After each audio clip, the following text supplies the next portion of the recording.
Halo, selamat pagi. Salam sejahtera bagi kita semua. Perkenalkan, nama saya Trivena Oktariani dan pada video ini saya akan menyampaikan pemaparan hasil dan pembahasan penelitian saya, yaitu bab 4 dan bab 5 dari tesis yang berjudul Analisis Efektivitas Sistem Pengendalian Internal Piutang untuk meminimalisir piutang tak tertagih pada PT ABX.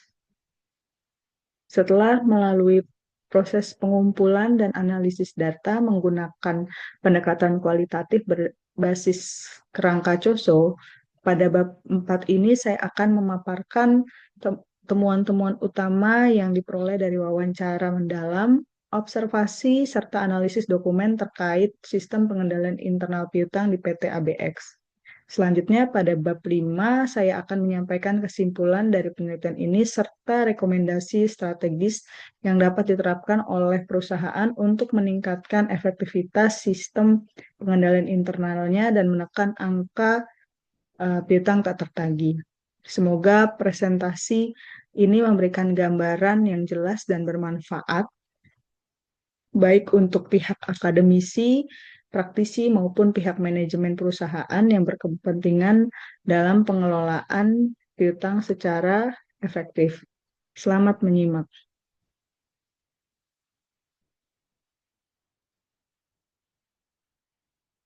Hasil penelitian ini dilakukan dengan metode kualitatif deskriptif dan menggunakan software NVivo versi 12 untuk membantu mengevaluasi efektivitas sistem pengendalian internal piutang yang diterapkan di PT ABX. Hasil transkripsi yang diolah oleh NVivo menghasilkan pengolahan data kualitatif, yaitu bisa dilihat di gambar, yaitu explore diagram penelitian, ini hasilnya, word cloud, hierarchy chart, text search query, horizontal dendrogram, dan cluster analis.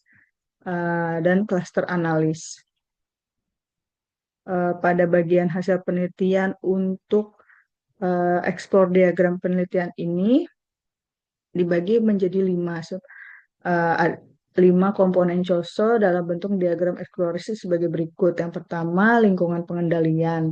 PT ABX itu menunjukkan fondasi pengendalian yang kuat melalui komitmen manajemen puncak, nilai integritas, profesionalisme, dan pemisahan tugas yang jelas. Budaya kepatuhan diperkuat dengan dukungan manajemen kepemimpinan dan pelatihan rutin. Yang kedua, penilaian risiko. Perusahaan telah melakukan identifikasi risiko piutang tak tertagih secara sistematis melalui manajemen risiko, transparansi informasi, dan SOP. Namun, pelaksanaannya masih terkendala oleh keterbatasan waktu dan sumber daya. Yang ketiga, aktivitas pengendalian. Terdapat mekanisme formal seperti penagihan pelanggan, laporan usia piutang, dan otorisasi berjenjang. Namun efektivitasnya masih terhambat oleh kesalahan manusia dan kendala teknis di lapangan. Yang keempat, informasi dan komunikasi. Komunikasi internal masih menghadapi hambatan seperti keterbatasan fitur sistem, kesalahan input, dan kurangnya koordinasi antar departemen. Meskipun demikian, perusahaan menunjukkan komitmen untuk terus memperbaiki sistem informasi dan komunikasi. Yang kelima, aktivitas pemantauan. Pemantauan dilakukan secara rutin melalui audit internal dan juga evaluasi prosedur. Namun beberapa kontrol belum berjalan optimal, menunjukkan perlu adanya perbaikan dalam pelaksanaan dan tindak lanjut hasil pengawasan. Nah, dari hasil tersebut, ringkasannya menunjukkan bahwa meskipun seluruh komponen COSO telah diimplementasikan pada perusahaan, namun masih terdapat celah dalam hal pelaksanaan teknis dan integrasi antar bagian. Hal berpotensi mempengaruhi efektivitas sistem pengelolaan internal terhadap piutang di PT ABX itu sendiri. Yang kedua, hasil dari word cloud. Peta kata ini menunjukkan bahwa implementasi pengendalian internal pada PT ABX telah mencakup unsur-unsur penting seperti prosedur operasional, komunikasi internal, dan keterlibatan pelanggan dan karyawan. Namun masalah terkait komunikasi, keterbatasan sistem, dan kebutuhan akan evaluasi dan pemantauan yang lebih sering masih ada.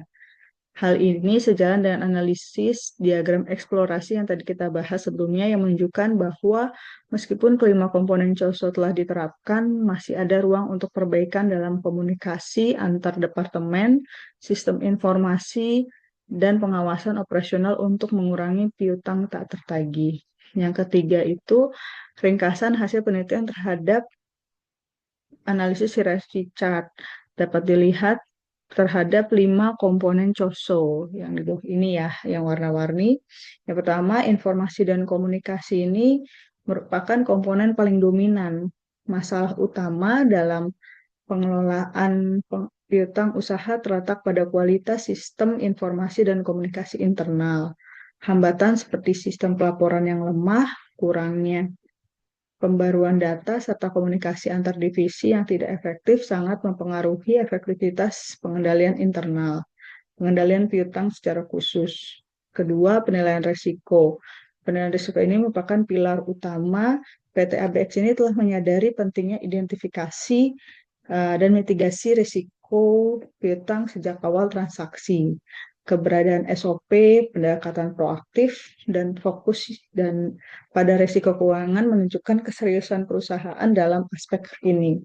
Yang ketiga, lingkungan pengendalian. Dapat dilihat bahwa nilai etika dan struktur itu terdapat dukungan organisasi berupa profesionalisme, akuntabilitas, dan pengawasan. Namun masih dibutuhkan konsistensi dari pelaksanaan dan penguatan pengawasan agar budaya pengendalian internal lebih efektif. Nah, yang keempat, aktivitas pengendalian itu merupakan tindakan preventif. Eh, Kontrol administrasi dan teknik setelah diterapkan seperti pelaporan, evaluasi prosedur, dan pengelolaan SDM.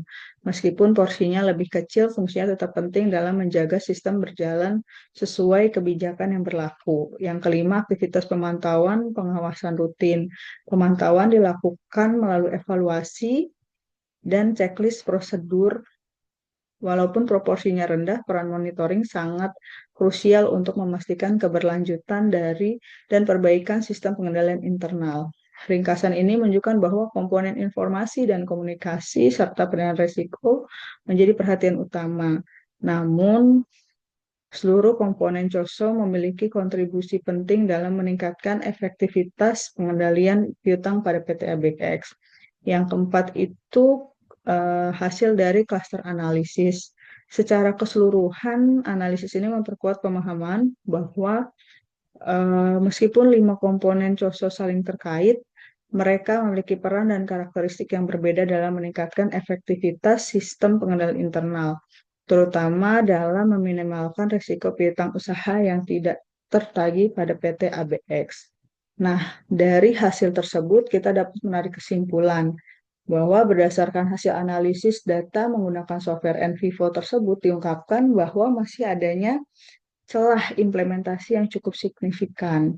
Nah, pelaksanaan pengendalian banyak diwarnai oleh keterlambatan, proses manual, kurangnya dokumentasi, serta tidak konsistennya pelaporan dan konfirmasi yang ditampilkan secara visualisasi berbasis word cloud, hierarchy chart, explore diagram, text search query, dan horizontal dendrogram.